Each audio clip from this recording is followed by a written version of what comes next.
Happy Friday, everybody. It is 12:30. It's time for us to get started on our webinar. And I know that maybe you can't make it, maybe you're in a lunch meeting, maybe you're traveling or whatever. If you pop on, I'll see you. If not, you'll be able to watch this recording. So if you can't pop on live. But the goal today is to go over MyFitnessPal. And I know that it's pretty self-explanatory, a lot of the stuff, but there are some tips and tricks on how to use it a little bit more efficiently for what your needs are. And so what I'm going to do is I'm going to screen share my phone so that you guys can see what my, how to do a lot of this stuff. I'll actually take you through step by step where to go in the menus to be able to change the settings.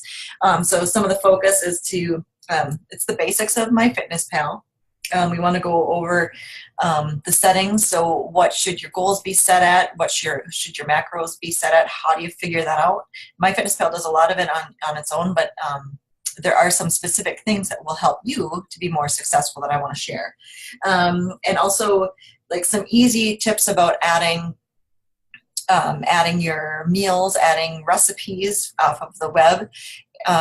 It's pretty simple to do, so I'm going to go over some of that with you. So I am going to start to share my screen with you guys. So I'm going to share my phone. Hang on. Share computer sound. Share screen. It's coming up. Hang on. There we go. Okay, so here we go. Here is MyFitnessPal when I've logged in. Now, if you guys haven't logged in, it's a free app that you can download. You just go to myfitnesspal.com and make an account. The easiest thing to do is sign up with your Facebook account because that keeps it, that just keeps it easy. You don't have to remember any password because we know how annoying that is. So once you log on, this is what your home screen would look like. It's going to ask you for some simple things like setting your main goals. So if you look down in this lower corner here under the More, if you touch that, it's going to pull up this whole bunch of settings. So the first thing would be, you know, your profile, obviously, oh, sorry, not your profile, your goals. You'd put in your information here. I have the set for 2 pounds a week. I recommend most people do 1 pound or 1.5 pounds, and I'll show you why in a moment. I have my level as very active. I work out 6 days a week. It's pretty intense most of the time with those as well. So when you're trying to figure out like what should this 2 pounds or what should my weekly goal be, if you go 2 pounds a week, that's pretty aggressive. But you want to make sure that you're getting enough calories throughout the day to sustain your body, and that's what's called your BMR, your basal metabolic rate. And what that means is there's a calorie number that your body needs to have to be able to sustain itself at rest for 24 hours. And that number is never less than 1,200 calories. So if you're eating less than 1,200 calories, you need to bump that up because you are starving your body from the nutrients that it needs. And essentially your body is consuming itself. So it's going to steal all your vitamins and minerals from your bones and your muscles, and it's going to keep you fat. So you want to make sure you're getting enough calories so that your body uses those calories efficiently. So that's one of the things. So you want to make sure that you're setting it up so that you're not under eating or overeating. But you'll know, like, even if you're getting like 1,400 calories or 1,600 calories, that's going to be pretty good for most people. And how you figure that out is, well, number one, you can in your here, let's see, can I change this? In your book, in your nutrition guide, I'm going to flip back to my screen here. But guys, can you see me? Okay. So in your nutrition guide, on this whole thing, it tells you how to set this stuff up. So it tells you a nutrition goal setting. So if you are not very active, you would take what your goal weight is. So say you want to be 140 pounds, you take that and you times it by 11.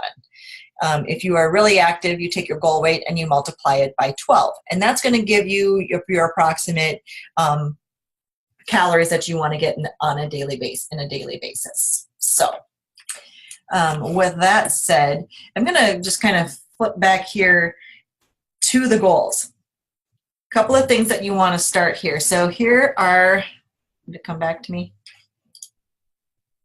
It's not locked up on me. Hey, it locked up. Come on. Let's try sharing again. Hey, Catherine.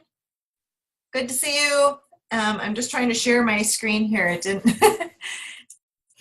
Let's try it again. Share screen.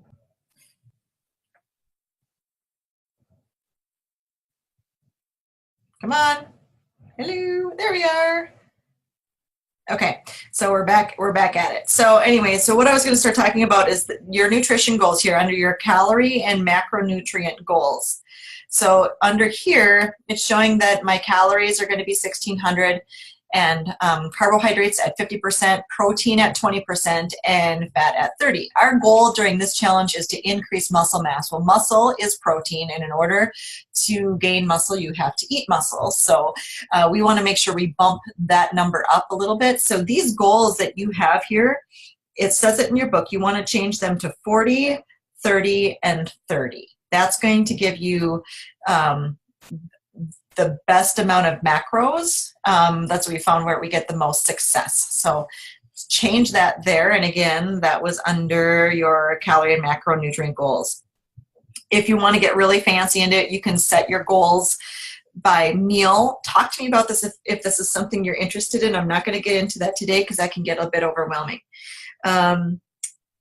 Additional nutrient goals. You set up your workouts per week, how long you do it, and down here at the bottom where it says to track or exercise calories, right at the bottom, you want to keep that off because what can happen if you track your exercise calories, what it'll do is it'll adjust the amount of calories you need for the day, and it'll make you falsely think you can actually eat more than you actually can, which then will not get you the results you want and may in fact give you the opposite of what you're looking for. So that's that. And where I found that again was under goals.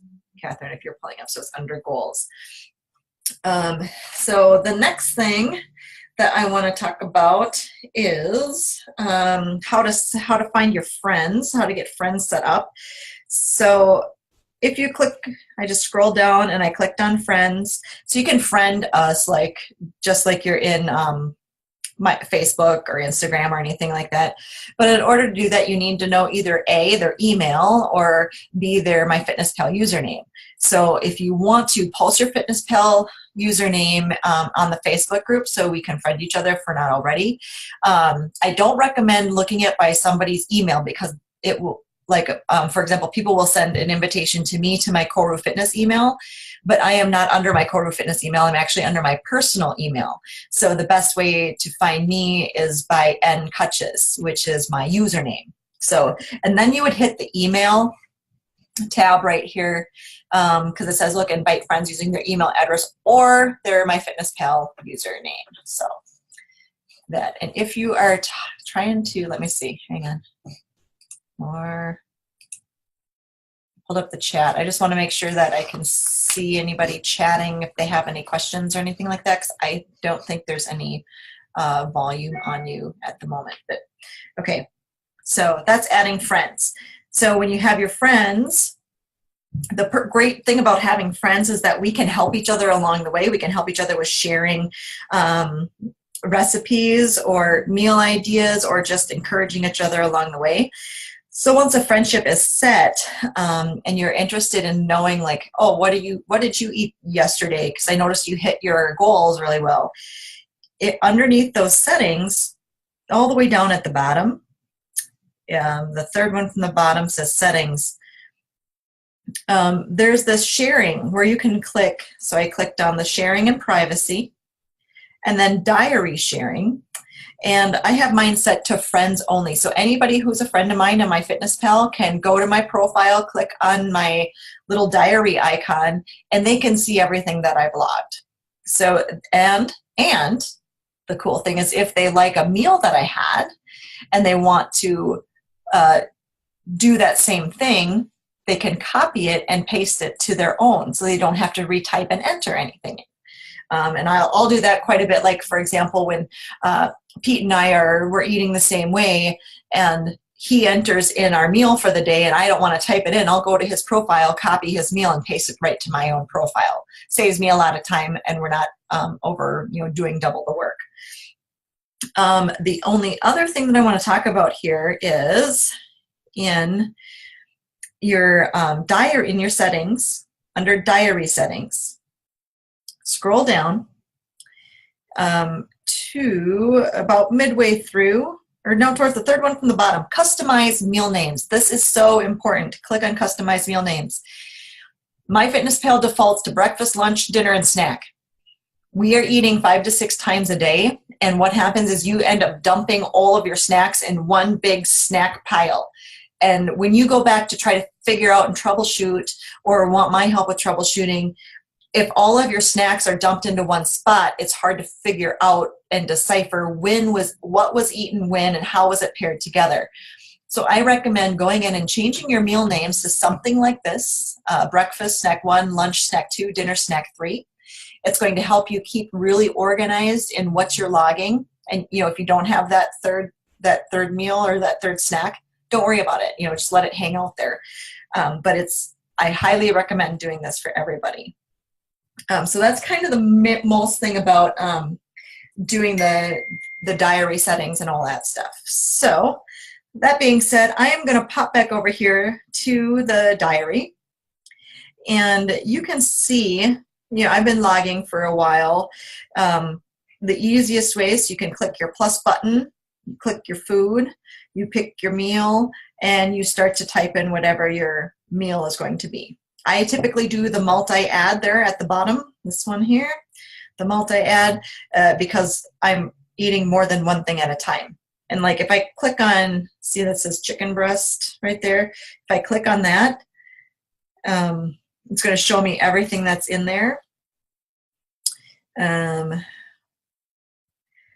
And because I think I talked about this before, how I eat the same thing mostly every day. Like my main meals, my snacks are the same. My snacks might vary once in a while.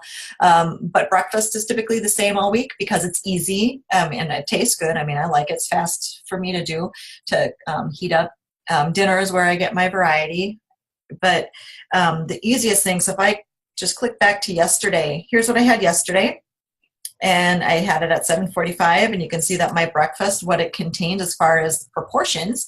So we were pretty close there with the 40, 30, 30. We're looking for about 80% of the time we're going to be, we're looking for 80% accuracy here, because it's never going to be spot on exact, and that's okay. We're just not going to fret too much about it, but this is the ballpark where we want to be. So that's what I had. I had, scrambled eggs. I had this chicken sausage spark, my Rehydrate, my fiber drink, but you can see, like, that's a lot of things. I'm not going to type that in every day. And what is really cool is you can see it says swipe to add yesterday's meal. So every day I put it in once on Monday, and then I can just swipe to the right and add that into my breakfast. So today I can also do the same thing with my snack, but I can't swipe it to add it. I could do a quick add, but or I could copy from date. So see how I did that? I clicked on the little 3 dots next to the add food, and that popped up this, and I can say copy from date, and I can go to yesterday's snack if I know I had the same thing, click a check mark, and that's going to just pop over what I had.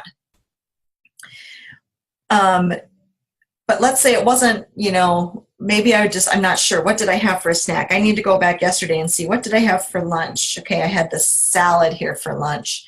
And I could go back a year ago and do this.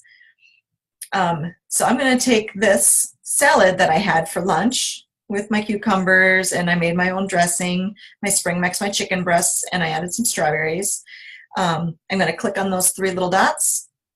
And brings up some other um, options. So you could save this as a meal, which would be a quick add. You can also copy it to date or copy something else from a different date here. But if I click on copy to date, it pulls up that same menu that I can select when I had this. But maybe I didn't have it for lunch. Maybe I had it for dinner. I'll click on that, hit the little checkbox. And now if I go to today, there it popped it in at dinner for me. And then I can go in here and I can make any changes. Maybe I decided to ixnay the strawberries. I'll just delete them out for that day. And it automatically adjusts my calories.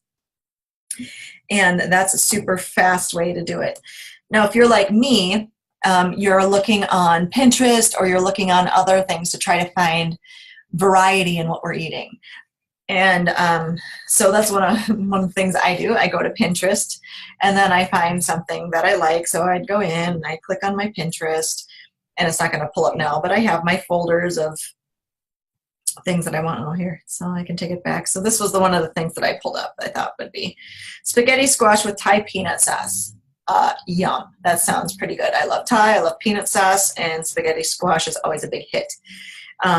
So if I want to make this, I click make it, and then it pulls up the recipe, but we don't get a good link from this one. So what I'm looking for is a URL I can use. So down in the lower right-hand corner, I can open this in Safari or in my web browser. And I'm pretty sure that, Google Android phones are going to work very similar to this. Your menus may be in a different spot, but the functionality will be the same. So I'm going to highlight that. I'm going to copy it because I want to make this tonight for dinner. But I want to know how many calories this thing is going to be. So I'll go back to my FitnessPal. And I can do it a couple ways. I can add food, and I can go to recipes, and I can create a recipe. That's probably the fastest way to do it. There's other ways through the settings you can do it as well. And when you click add a recipe, you can either add it manually. So say you make your mom's homemade meatloaf, you can enter your ingredients manually. So you type in meatloaf, and then it would serve, let's say, 8 people, and it would be 1 pound ground beef, ground beef,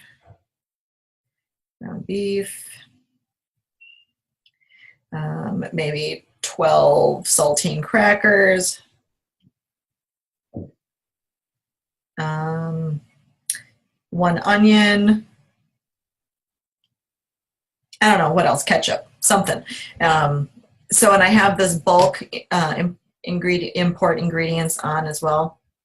I click the little arrow, and then it pulls everything up. And right here, I can make any kind of additions as well. So maybe it wasn't ground beef. Perhaps it was ground turkey I actually used. I can click on that, and I can search for an alternative and type in turkey. And that will pull up all these different options. So it was 1 pound of raw ground turkey, but it was it was particularly this Jennie-O ground turkey right here. And then I'll add that. And now that's put that in there as well. You can see it moved it down to the bottom. I click the arrow, and it pulls it all up. Double check it. So this is per serving, 41 calories. Now 8 servings of a 1 pound is only a 2 ounce of meat, so it's not going to be that many calories. And you can see the fat and the carbs, and you can save that recipe. Another way is to add it from the web.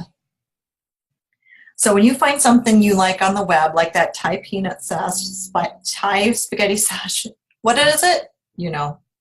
With the peanut sauce. Go in there and just paste that URL that you copied and click go. It's going to go to the website, pull everything up, say, hey, is this what you want? Is this the recipe you were looking for? You say, yep, I'm going to import that recipe. And it's going to pull up the ingredients. Now here you can make some edits right away. If you see anything that looks like it needs to be, like you definitely use soy sauce, you can go in here and you can just delete out the rest of this stuff here. It just helps the program to look up your ingredients a lot faster.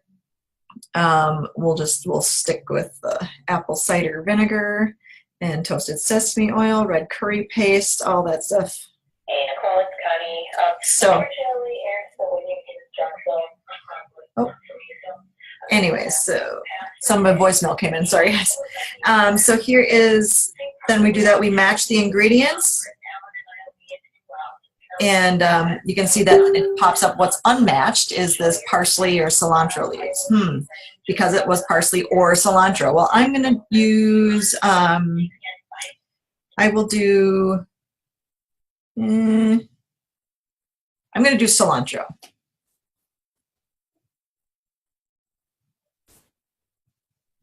And we'll just do a 1/4 cup cilantro. I like cilantro instead of parsley. So there's that. Does that all look good? Salt, garlic, and you can see it's telling you what you're actually getting in there. Sometimes you'll get like a weird, like it'll say something for, like, it might mistake coconut oil for olive oil or vice versa, you know, if it matters. If this soy sauce, if this isn't, like, you don't want that brand, or you want a specific, maybe it's low sodium soy sauce, you can make that change here as well. If it all looks good, you just click the arrow next and it tallies it all up together. And you can see that this was 2 servings. It was 742 calories per serving. That's pretty high, but I bet you those servings are pretty generous. So, and then you can save that recipe and log it into your MyFitnessPal. So that's one of the main things, like super easy to track, to copy stuff over. Making sure, you know, you can add your exercise. Like I said, just make sure that you're not taking into account the calories burned on those.